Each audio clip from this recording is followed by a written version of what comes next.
Masyarakat Indonesia saat ini sebagian besar memeluk agama Islam. Tahukah kalian bahwa dahulu ada 9 tokoh yang menyebarkan agama Islam di Pulau Jawa? Ya, mereka adalah Wali Songo. Berikut strategi dakwah 9 wali penyebar agama Islam di tanah Jawa. Yang pertama, Sunan Gresik. Sunan Gresik memiliki nama asli Maulana Malik Ibrahim. Sunan Gresik berdakwah melalui bidang perdagangan dan pendidikan.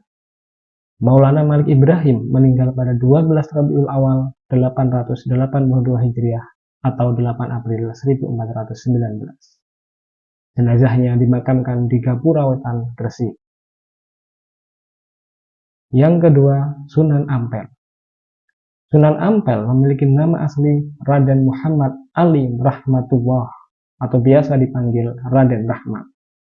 Strategi dakwah yang digunakan oleh Sunan Ampel yang paling terkenal ialah dengan 5 ajaran dasar yang Sunan Ampel ajarkan. Sunan Ampel meninggal di Surabaya tahun 1481 dan dimakamkan di Ampel. Yang ketiga, Sunan Bonang. Sunan Bonang atau yang memiliki nama asli Raden Magdum Ibrahim lahir di Surabaya pada 1465 Masehi. Strategi dakwah yang digunakan ialah dengan melakukan pendekatan melalui akulturasi budaya. Beliau mempunyai keterampilan pada bidang sastra dan seni. Alat musik yang digunakan sebagai media dakwah yaitu seperangkat gamelan. Beliau meninggal tahun 1525. Makam Sunan Bonang berada di Tuban. Yang keempat, Sunan Derajat. Sunan Derajat memiliki nama asli Raden Kasim, lahir pada tahun 1470 Masehi. Sunan Derajat merupakan adik dari Raden Maulana Magdum Ibrahim atau Sunan Bonang. Sunan Derajat berdakwah menggunakan 7 ajaran dasar. Beliau wafat pada pertengahan abad ke-16 dan dimakamkan di daerah Sedayu, Gresik, Jawa Timur. Yang kelima, Sunan Kalijaga. Sunan Kalijaga atau yang memiliki nama asli Raden Said lahir pada sekitar tahun 1450 Masehi. Sunan Kalijaga berdakwah melalui pendekatan seni dan budaya. Beliau melakukan dakwah dengan cara memainkan wayang. Beliau sering membuat pertunjukan untuk menarik perhatian masyarakat dan menyebarkan agama Islam. Sunan Kalijaga meninggal pada pertengahan abad 15 dan makamnya ada di Kabupaten Demak, Jawa Tengah. Yang keenam, Sunan Muria. Sunan Muria memiliki nama asli Raden Umar Said. Sunan Muria juga mengembangkan dakwah melalui bidang seni. Hal ini serupa dengan yang dilakukan oleh ayahnya Sunan Kalijaga. Sunan Muria mengembangkan penulisan mengenai sekar, alit atau tembang cilik seperti sinom dan kinanti.